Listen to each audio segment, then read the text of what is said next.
this morning I did a reading on this Christian Rivera, but who knows if that's really his name. He gave a wrong name, the one that killed Moliie Tibbets. And so what came out in the reading this morning, of course, he's sitting there in jail now, and the light dawns. You know, after they commit these crimes and they're locked up, then the light dawns on him.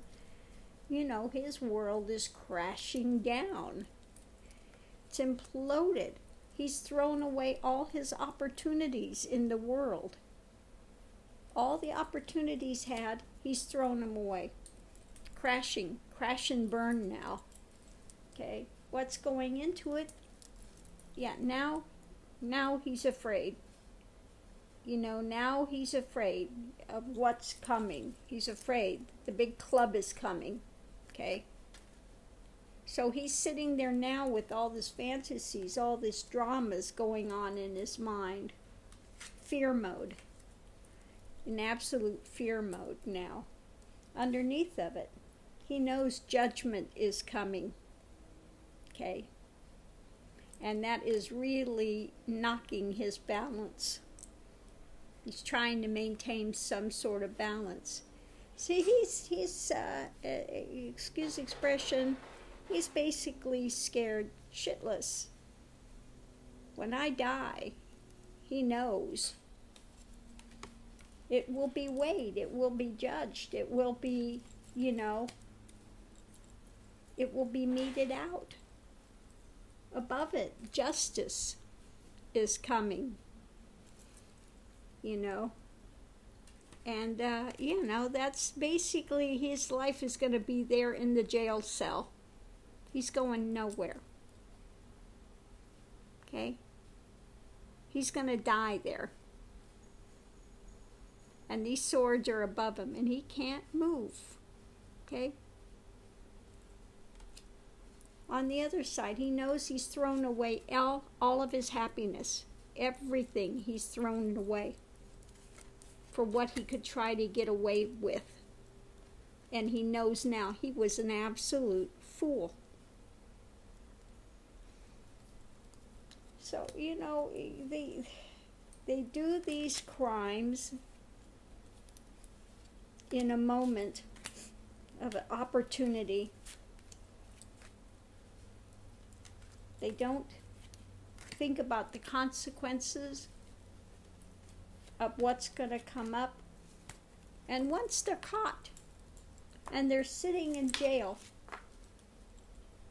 and they're waiting, then it hits them. I'm never going to leave here. I've thrown away my life for a moment of insanity. Okay? And judgment is going to come. Okay? So that's the reading I get on him. You know, it's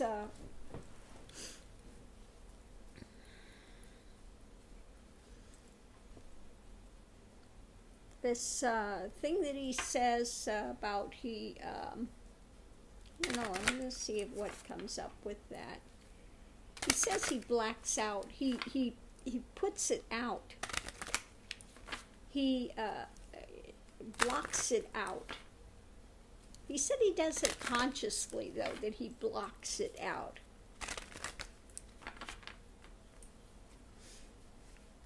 So,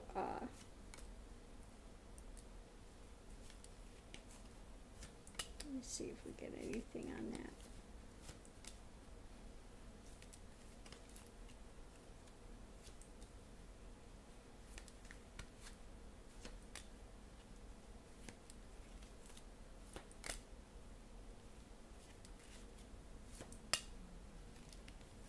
Yeah, all I'm getting in that is when he says he blocks it out.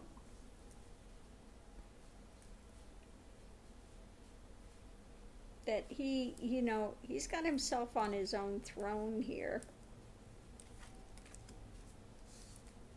He tells himself, you know, tells himself a different narrative. Okay. Again, out here emotional, out in the world. Then things go into, hangman. It's suspended, so that he can try to put a different narrative. Okay? Because he doesn't want to see. Doesn't want to see what's there, so he wants to present a different story, a different thing. But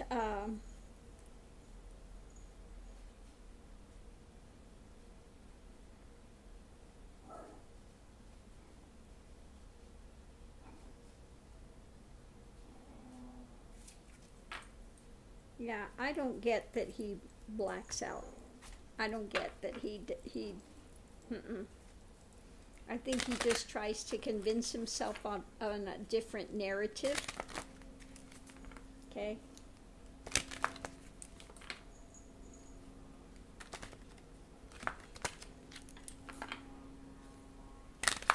Let's see something else.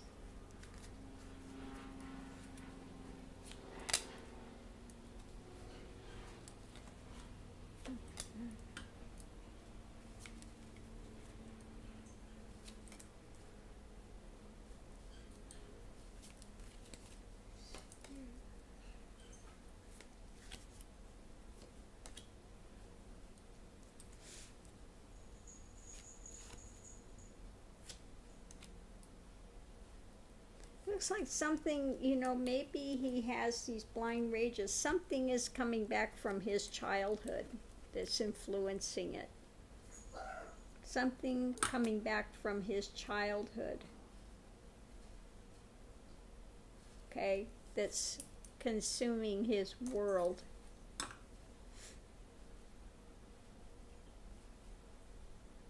Above it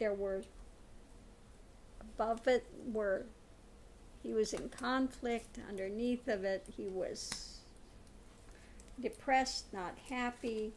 Something to do with maybe he had a broken home, something when he was a kid.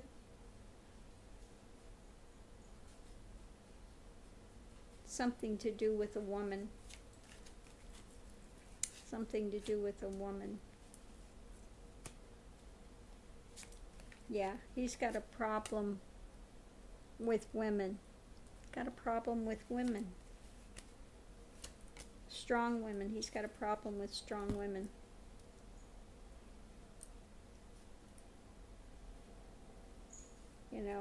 Because covering it is a woman. Covering it's a woman. Covering it, ones that give, the ones that,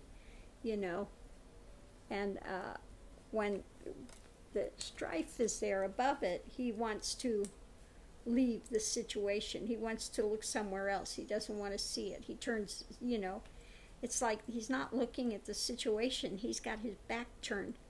He's got his back turned to it. He's wants to convince himself of something else. He's a star, almost like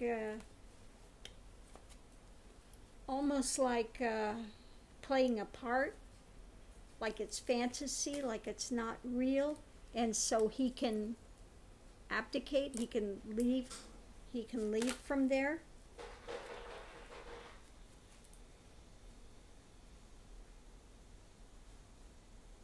Yeah, I just keep getting that he keeps, thinks he can get away, but then, later it does come back to him. Later it does come back to him. And then again, he wants to try to tell himself a different narrative, a different thing to move it, to get him out of that.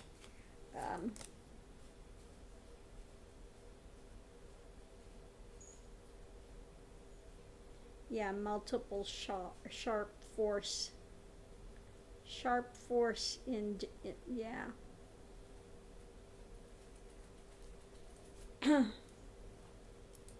Yeah. So I see this kid is like, it's like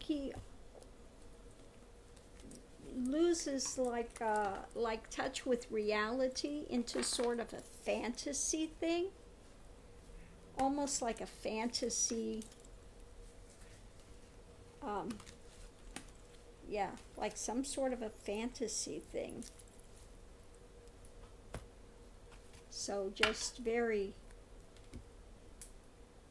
very strange, very strange. Yeah, this kid's got some mental, he's got some mental issues.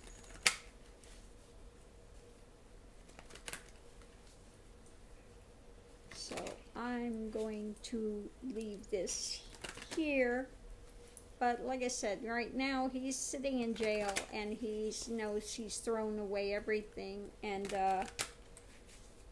again, he's got some psychological issues, problems with women, and something to do with his childhood. And it just sets off. And then he's like, you know, when he says he blocks it out, it's like more like, it feels like he goes into like a, it might be a rage situation, but it's in a rage situation and like a fantasy, like he becomes disassociated.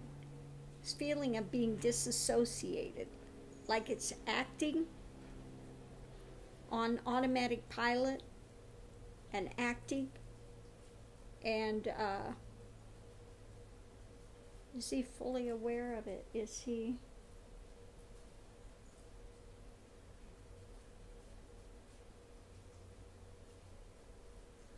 Yeah, it's almost like he's in a feeling of like being in a fantasy land or something, but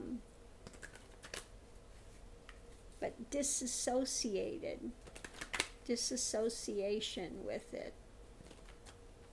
And then wants to be in like denial.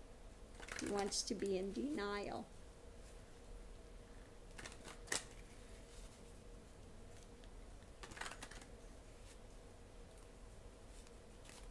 And when he comes to his right mind, again, we're back to the Tower. When he's sitting in jail and he's finally, you know, come back to his right mind, the reality of what he's done is hit, and we're back to the starting point again, where then he sees he's thrown away everything.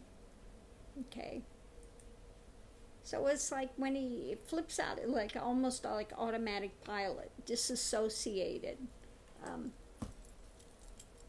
Yeah, not a good thing. So I'm going to leave this reading here.